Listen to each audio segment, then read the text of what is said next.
जुन्नर तालुक्यात एक अत्यंत हृदयद्रावक बातमी येत आहे. पारगाव तर्फे आळे परिसरातील रामवाडी शिवारात बिबट्याच्या हल्ल्यात एका 8 वर्षाच्या निष्पाप मुलाचा दुर्दैवी अंत झालाय.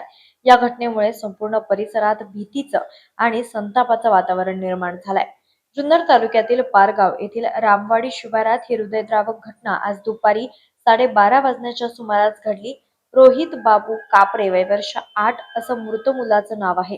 रोहितचे आई वडील धामणसई तालुका रोहा येथून कांदा काढणीच्या कामासाठी या परिसरात आले होते आणि तात्पुरत्या वस्तीमध्ये राहत होते.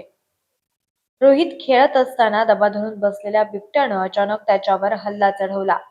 बिबट्यानं काही क्षणातच रोहितला उचलून नेल्यानं परिसरात एकच खळबळ उडाली. कामगारांनी त्वरित आरडाओरडा करत शोध मोहीम सुरू केली आणि वनविभागाला घटनेची माहितीही दिली. काही वेळानं शिवारात लगतच्याच परिसरात रोहितचा मृतदेह आढळून आला. या घटनेमुळे कांदा काढणीसाठी आलेल्या मजुरांमध्ये तीव्र भीतीचं वातावरण आहे, तर परिसरातील ग्रामस्थांनी तीव्र संताप व्यक्त केलाय.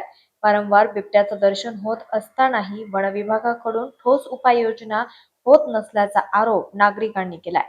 वनविभागानं घटनास्थळी पंचनामा करून पुढील तपास सुरू केला असला तरी या भागातील नागरिकांनी बिबट्याचा तातडीनं बंदोबस्त करण्याची मागणी जोर धरली आहे. वनविभागानं लवकरात लवकर नरभक्षक बिबट्याला पकडून या भागातील भीतीचं वातावरण दूर करावं अशी मागणी होतीये.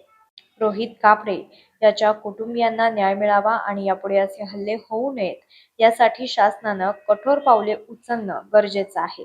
या घटनेवर आम्ही लक्ष ठेवून आहोत. आपण पाहत आहात तेज तुफान न्यूज, न्यायिक व निर्भीड बातम्यांचे सर्वांचे आवडते नेटवर्क.